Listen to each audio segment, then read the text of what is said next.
तुम्बुरु नदी किनारे तर्कशिला नामक एक राज्य था। वहाँ अलग प्रकार के आलू रहते थे। उनमें से सुंदर और कोमली नामक पति पत्नी के 3 बच्चे थे, जुन्नू, मुन्नी और बन्नी। एक दिन बन्नी उसकी बड़ी बहन मुन्नी के पास जाकर, दीदी, कल रात जोर से बारिश आई थी ना, बहुत सारा पानी भी आया, वो पानी कहाँ चला गया? ऐसे पूछता है।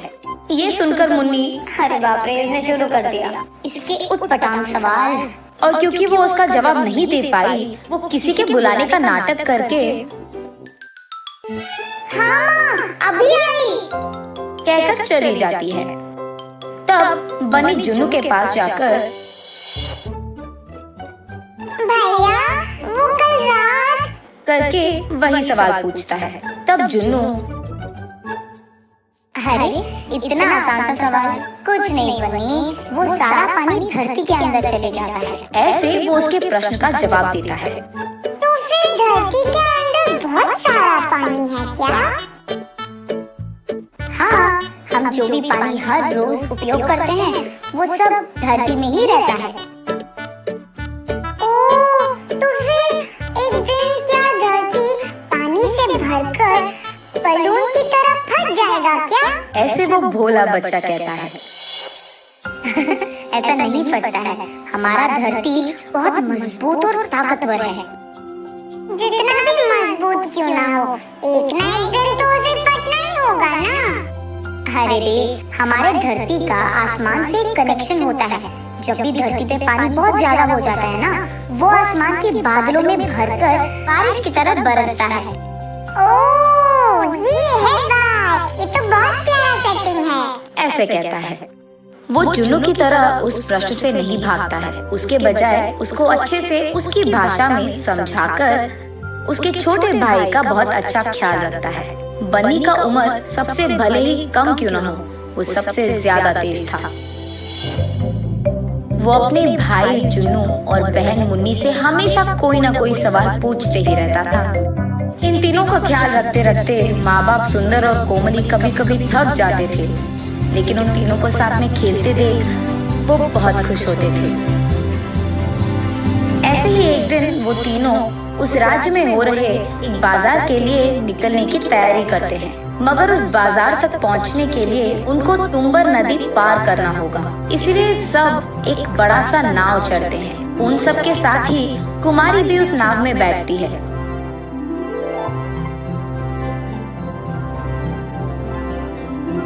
जब वो नाव में जा रहे थे, बन्नी को देख कुमारी ऐसे कहती है, आपका बेटा बहुत प्यारा है जी, क्या आप मुझे ये बच्चा दे दोगे? मैं उसको बड़ा करूंगी। ये सुनकर सुंदर और कोमली चौंक जाते हैं। हाँ, ये कैसा प्रश्न था? हम नहीं दे सकते, ये हमारा बेटा है, ऐसे वो दोनों एक साथ कहते हैं। मुझे माफ कीजिए, मेरे कोई बच्चे नहीं हैं, इसलिए आपके इस प्यारे बेटे को देख मेरे मन में एक आशा उठी थी। मुझे ऐसा नहीं कहना था, माफ कीजिए। ऐसे कहती है कुमारी। इतने में नाव दूसरी तरफ के किनारे पे पहुंचता है। तब सुंदर और कोमली उनके अपने बच्चों को लेकर बाजार जाते हैं। सारी चीजों को खरीदने के बाद अचानक बन्नी दिखाई नहीं देता है और वो चारों बहुत परेशान होते हैं। उनके परिवार में एक एक सदस्य एक एक दिशा में जाकर बन्नी को ढूंढने लगते हैं, लेकिन बन्नी कहीं नहीं दिखाई देता है। ठीक तभी सुंदर और कोमली को उनके साथ नाव में आए कुमारी की याद आती है। तुरंत वो कुमारी को ढूंढने लग जाते हैं। एक जगह कुमारी अपना काम करते हुए दिखाई देती है। वहाँ जाकर सुंदर और कोमली ऐसे कहते हैं, हमारा बेटा कहाँ है? बोलो, कहाँ छुपा दिया तुमने? बोलो। ऐसे कहते हैं। ये देख कुमारी आश्चर्यचकित होती है। हाँ, मैं तुम्हारे बेटे को कहाँ छुपाऊंगी? क्या बात कर रहे हो तुम दोनों? नाटक मत करो। अभी नाव में तुम कह रही थी तुम्हारा बच्चा दे दो, मैं बड़ा करूंगी। हाँ, मैंने कहा था।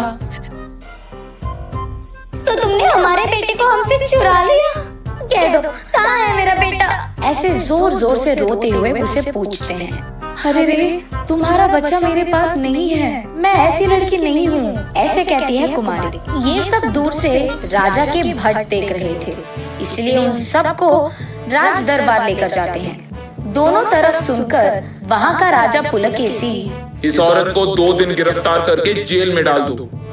इसका घर, गांव, हर जगह ढूंढ लो। अगर तब भी बेटा नहीं मिला तो इस लड़की को छोड़कर उस बच्चे के बाकी निशानों के लिए ढूंढो। इस सब के दौरान 2 सैनिक बनी को लेकर वही राज दरबार में आते हैं। राजा, ये बच्चा नदी में डूब रहा था, तब कुछ लोग इसको बचाकर हमारे पास लेकर आए। ऐसे कहते हैं। बन्नी को देख उसके माँ बाप बहुत बहुत खुश होते हैं। सुंदर, कोमली, जुन्नू, मुन्नी सब बन्नी के पास पहुँचते हैं। तब सुंदरी, देखा प्रभु आपने, मैंने कोई गलती नहीं की, मुझ पे झूठा इल्जाम लगाया गया था। तब राजा, उस बच्चे को इधर लेकर आओ। तब सैनिक बन्नी को राजा के पास लेकर जाते हैं। तब राजा बन्नी से ऐसे पूछता है, बेटा बन्नी, माँ बाप को छोड़कर तुम कहाँ गए? तुम नदी तक क्यों गए? हाँ, मैं नाव के नीचे मौजूद उस बड़े इंसान को देखने गया। कहता है बन्नी भोलेपन से। हाँ, वो बड़ा सा आदमी नाव के नीचे था। नाव के नीचे बड़ा सा आदमी क्यों होगा बेटा? किसने कहा तुमसे ये? हुआ ये था कि जब सभी नाव में बैठकर नदी के उस किनारे तक जा रहे थे, तब सुंदर और कोमली कुमारी के साथ बात कर रहे थे। ठीक उसी समय में बन्नी उसके भैया जुन्नू से ऐसे पूछता है, भैया, नाव ऐसे अपने आप कैसे जा रहा है, और वो भी इतनी तेजी से? नाव के नीचे एक बड़ा सा आदमी है, वो ही हमें तेजी से लेकर जाता है। वो नाव को अपने सिर पे लगाकर हमको नदी के किनारे लेकर जाता है, इसलिए नाव डूबे बिना एक किनारे से दूसरे किनारे तक जाती है। ऐसे वो उसको जो मन में आया वो कह देता है बन्नी को। इसी कारण बन्नी उस बड़े से आदमी को देखने नदी के किनारे गया था और उसी कोशिश में वो डूब भी गया था। और ठीक तभी कुछ लोग उसे बचा लिए थे। तब ये बात सबको समझ आती है